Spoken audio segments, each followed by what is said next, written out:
So one of the problems I see when I look around the sort of guitar universe on YouTube and different books and all kinds of stuff like that is that a lot of technique exercises are very overcomplicated, meaning that you kind of have to focus too much on what note comes after the next instead of being able to focus on the actual technique you're trying to get better at. So I really like going back to the fundamentals, meaning looking at a technique and seeing what you actually need to do here to be able to execute it at a higher level. And I think it's important to learn the actual music, of course, but I think that's where you focus on where the next note comes from should be, not in an overcomplicated exercise if it's just for technique. So that's why I'm kind of drawn to these more systematic exercises, because they might not sound good, but they really gives you the ability to hone in on a specific issue you might have with your technique. So with that said, I want to share this really effective legato exercise, and I'm gonna start it on the 5th fret, and we have 1 finger per fret, and as you probably know by now, it's gonna be very systematic, but you can apply this to pretty much any scale later on as well. But what we're gonna do here, we're gonna take a 4-note pattern, and I'm gonna show this with 1, 2, 4, because it sounds a bit more pleasant. But when you do this yourself, you want to do it with 1, 2, 3, 1, 2, 4, 1, 3, 4, and 2, 3, 4. Because that's gonna give you the most benefit of this whole thing. But like I said, I'm only gonna demonstrate it with 1, 2, 4, but you just simply use whatever other combination instead of 1, 2, 4 when you do it yourself. So it's very easy to translate to the other ones. And also, as usual, I have the tabs available on my Patreon, link in the description. So we're gonna start with this sequence. So basically sort of a roll in the left hand. But now we want to look at that one and see that you can start on 4 different places. So this is basically using what I call the looping practice technique. So whenever you have a loop, you can start at any point in that loop. So basically I start on the 1st note, 1, 2, 3, 4, 1, 2, 3, 4, and then I go to the 2nd note, 1, 2, 3, 4, 1, 2, 3, 4, 1, 2, and then from 3, 3, 4, 1, 2, 3, and from 4, 4, 1, 2, 3, 4. So that's our 4 different variations. So the exercise is gonna go like this. We're gonna start on each point of the loop, and we're gonna do 3 reps and stop on the very same finger we started on to sort of close the loop on the 4th beat. So it's gonna be 16th notes. So we go 1, 2, 3, 4, 1, 2, 3, 4, 1, 2, 3, 4, 1. 2nd note.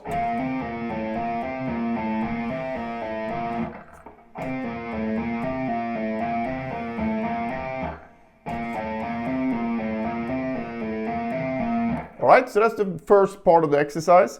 Then we're gonna take the next 3 notes from here. It's gonna be this.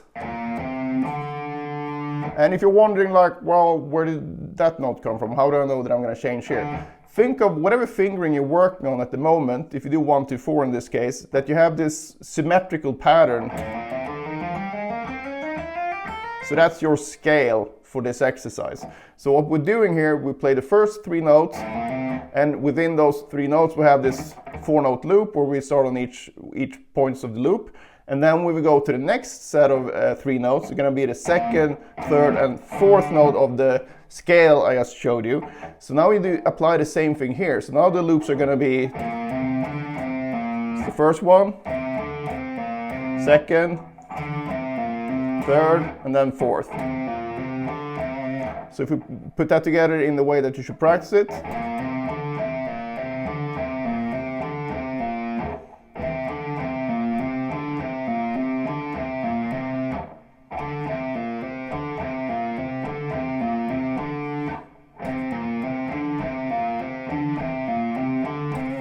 And as far as string crossings here, I use hybrid picking, but you can also pick it. So you can do whatever you feel more comfortable with. I really like hybrid picking though. So that's the second exercise then. And then the third one, we're gonna start on the 3rd finger or the 3rd note of the scale and go up to this point and do the same things. We have a new 3-note group, which we can do this 4-note loop with. So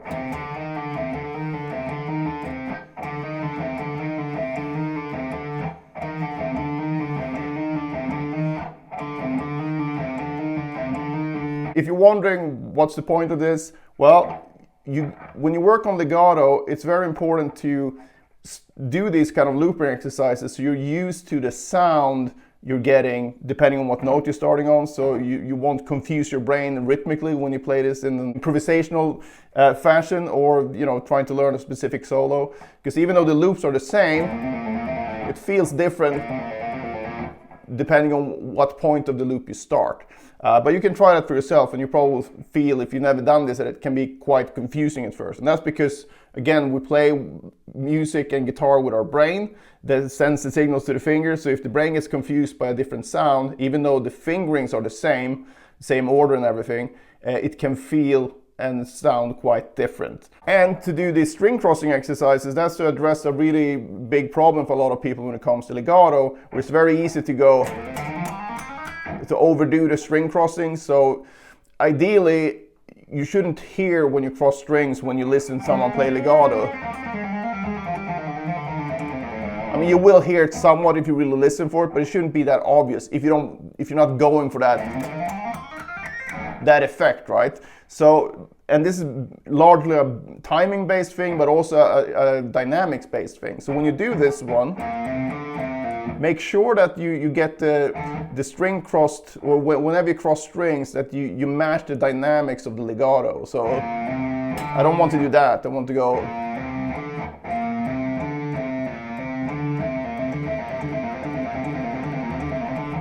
Get that as even as possible. So doing these looped exercises will really help you with the different string crossings, because they will appear in different parts of the beat. So that's why these are so important.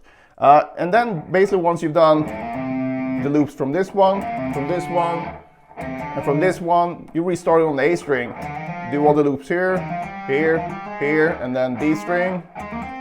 So I like to call this 3, 2 plus 1, 1 plus 2, 3, 2 plus 1, 1 plus 2, 3, 2 plus 1, 1 plus 2, and so on until you reach the top E string here.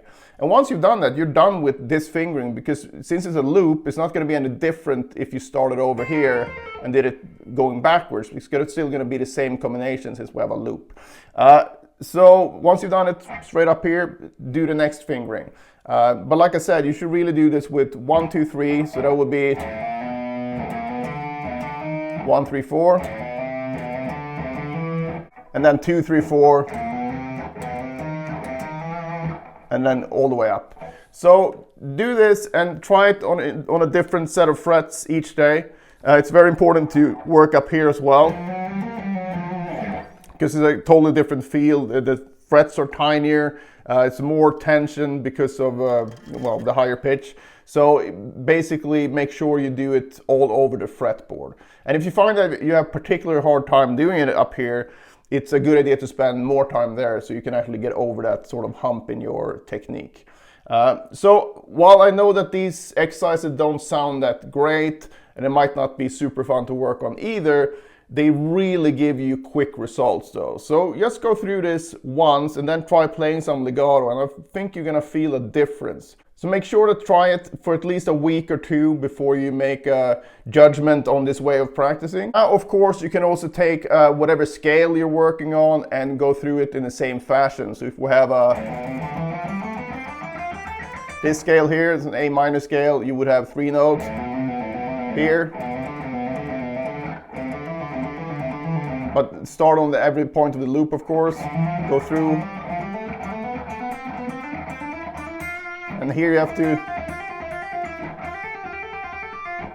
so go through the entire thing like that as well. But I highly suggest doing it with these systematic fingerings first, so you can get really used to it. Plus, you really don't see 1, 2, 3 and 2, 3, 4 in a lot of normal scale shapes, but they do occur a lot in different instances in solos and different patterns and stuff like that. So it's really worth working on 1, 2, and 3, 2, 3, and 4 as well.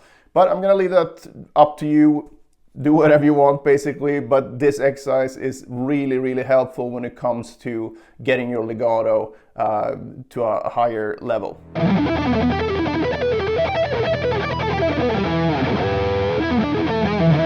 Back in in the day, I used to have real issues with fast alternate picking when it came to 2 notes per string.